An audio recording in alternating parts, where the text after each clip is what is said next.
Why, if it isn't Sunshade's very own performer Primrose. Despite her prowess as a performer, it's not what she seeks to accomplish in her life. Rather, it's to get revenge on those who slaughtered her father on a fateful night 10 years ago. And to accomplish this, she must seek out the 3 men with a mark of a crow.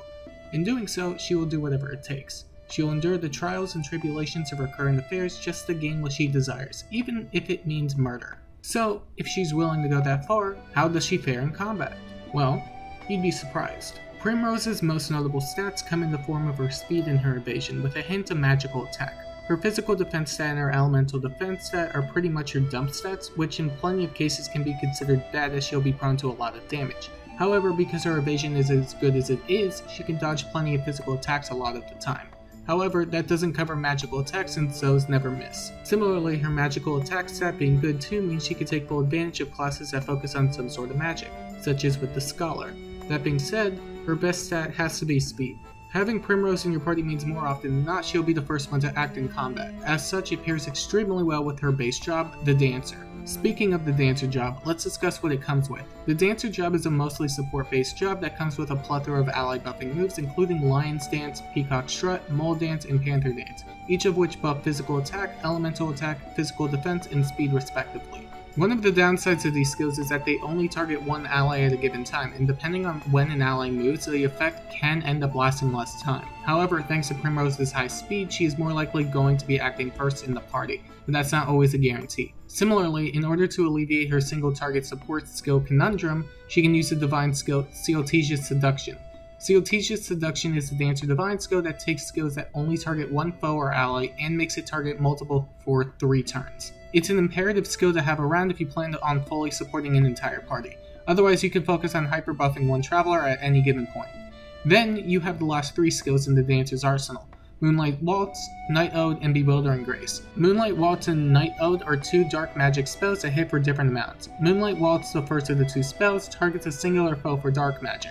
Meanwhile, Night Ode strikes every foe on the field. The difference between these magic skills and the magic skills from the Scholar is that they only hit once, as opposed to the Scholar's Fire, Lightning, and Ice spells that can each hit once or twice depending on the one you use. And finally there's Bewildering Grace, which is effectively the wildcard skill. This skill costs a decent amount to cast and the effects range drastically. For example, one time you could cast it and get an XP multiplier at the end of the battle, and another time you could blow yourself up. Bewildering Grace is almost never recommended for regular battling, but the fact that anything can happen makes this skill worth using a lot of the time. Just make sure not to game over because of it. Beyond the Dancer job, Primrose also comes with what is effectively a multi-stage talent in the form of Allure and Summon. Allure allows the player to recruit NPCs that can be used in battle and can be used to complete side quests. To recruit NPCs, Primrose must make a percent-based check and succeed. If she fails the check, reputation will suffer. This is similar to Ophelia's talent, only instead of having to make a percent-based check, she has to be a certain level. The second part of the talent comes in the form of Summon, which allows the traveler to bring the NPC they recruited into battle. These NPCs can either regularly attack an enemy or use a special skill during battles. Moreover, if a foe decides to attack Primrose, there will be a possibility that they take the damage for her instead.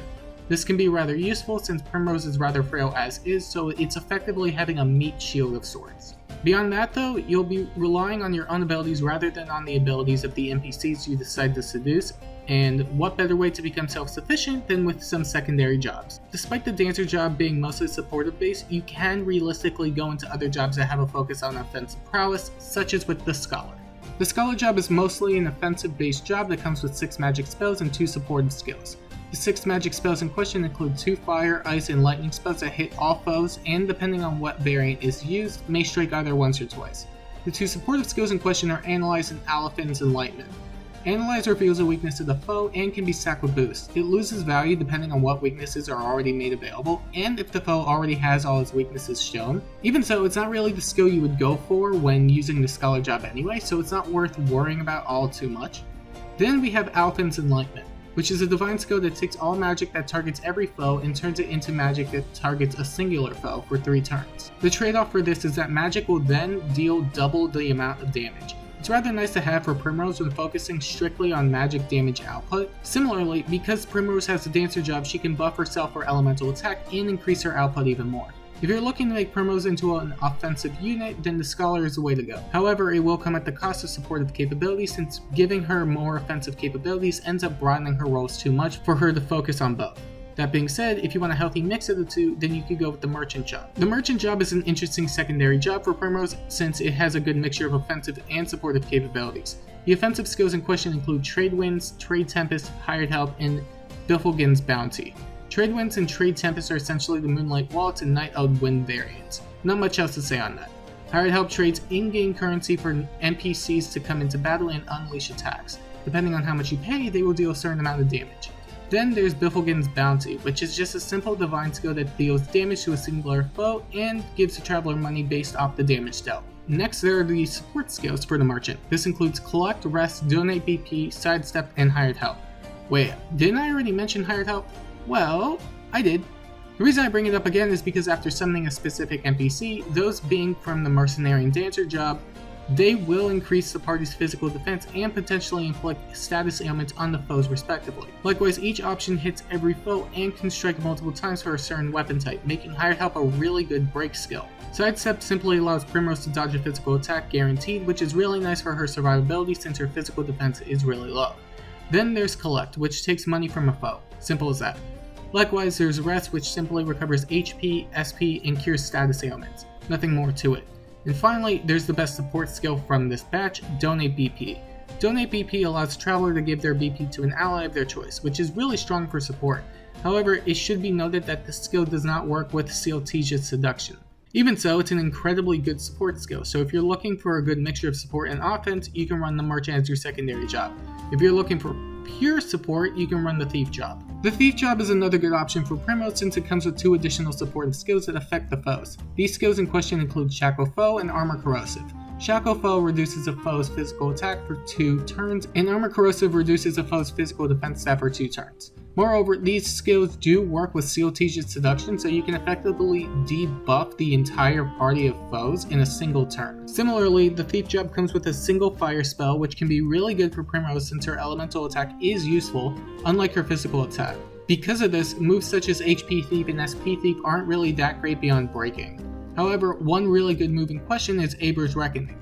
Aber's Reckoning is a divine skill that deals damage based off physical attack and speed. Because it takes speed into account, and since the Thief job increases her speed modifier, the skill can end up becoming rather potent for Primrose. That being said, you'll generally be focusing on support as is, but it's not a bad option to have on the side. And then we move to the advanced job, starting with the Sorcerer. The Sorcerer job is essentially a premium scholar as it comes with magic spells of every element that hit every foe for 3 times each. Because it hits 3 times and combined with her high speed, Primrose is able to act as a relatively good break bot since she can potentially break foes before they're able to attack. Likewise, she can continue to buff herself with her innate dancer supportive skills for even more damage output. The only thing worth noting though is that by taking up the Sorcerer job, you'll be making her innate magic spells worthless since the dark magic spell the Sorcerer has outclasses Moonlight Waltz and Night Owled by a vast margin. Still, it's a worthwhile class for Primrose all the same. And the other advanced job worth discussing is the Starseer job. The Starseer job is also a decent pick for Primrose as the job is mostly support based, meaning it could pair well with the Dancer's divine skill Sealtesia's Seduction. However, some of the supportive skills that the Starseer job comes with simply outclasses a lot of the Dancer's supportive skills, and in some cases renders them worthless, such as with Star Song. Star Song grants physical defense, elemental defense, evasion, and speed to an ally for 2 turns. This already makes the Panther Dance and the Mole Dance worthless with the Starseer job. Even so, it's a worthwhile job with the Dancer as it pairs well with all of the supportive skills and can affect every ally if set up correctly. The other thing worth mentioning is that the Starseer also comes with a spell that can hit a foe for wind, dark, and light magic, which can be nice for a bit of damage output and break support. Other than that, support all the way. And I should at least mention the Cleric job. Despite Primrose's base job being rather supportive and the fact that the Cleric job is rather supportive in and of itself, it's still not recommended to use the Cleric Primrose. The reason for this is due to how low Primrose's elemental defense is, and since the class functions off of elemental defense, Primrose would not be a strong Cleric. Rather, I would recommend running a Cleric ally instead, as the Dancer and Cleric jobs still pair really well together. This is because of the Dancer's divine skill, as it also affects the skills of the Cleric. This means you could set up skills such as Reflective Veil for the entire party and make them immune to magical attacks. It's an extremely potent combination that should at least be considered if you plan on using Primrose and a Cleric. And what's a secondary job without some support skills to go along with it? Depending on the route you take with Primrose, one can easily run skills such as Inner Strength, Second Wind, Fleetfoot, Patience, and SP Saber. Inner Strength simply increases the SP cap of the Traveler by 50 flat points. It would be nice to have for early game as the SP threshold will be rather low starting out. To complement that, you can also run Second Wind, which recovers SP at the end of every turn, making it so you don't have to take an action to recover SP with a plum. Next there's Fleetfoot, which similarly to Inner Strength increases the speed cap by a flat 50 points. This can be rather nice to have if you want to prioritize Primrose's turn order. Then we have Patience. Patience allows the traveler to take a second action during a turn if they successfully make a 25% check. It's rather low, but it can be clutch at times. And finally there's SP Saver, which is rather self-explanatory.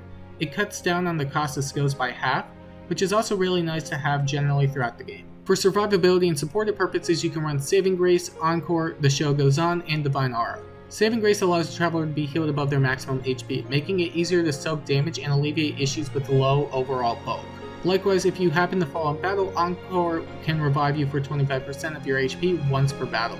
It's not bad to have as a failsafe. Then there's The Show Goes On, which acts as a means of supporting your allies more by increasing the duration of ally buffs by 1 turn. It's rather nice to have if you plan on making Primrose a support unit. And finally, for survivability, you can have Divine Aura, which simply nullifies all damage taken if the traveler successfully makes a 25% check. Similarly to Patience, it's rather low, but again, can be clutch at times. Meanwhile, you can run skills that increase your overall damage output, such as with Elemental Augmentation, Surpassing Power, Elemental Edge, BP Eater, Stronger Strikes, Elemental Aid, and Augmented Elements. Elemental Augmentation is a flat 50 point increase to elemental attack, rather simple but does the trick. If you find that Primrose is already hitting the damage cap consistently, you can run Surpassing Power to increase it. If not, you can continue to increase your damage output with Elemental Edge, which buffs elemental attack and defense, BP Eater, which increases damage output if boosting, Stronger Strikes, which also increases damage output if you hit the foe's weaknesses and or if they're broken, Elemental Aid, which doubles the cost of magic skills and in exchange increases its potency, and Augmented Elements, which increases elemental attack skills by 20%.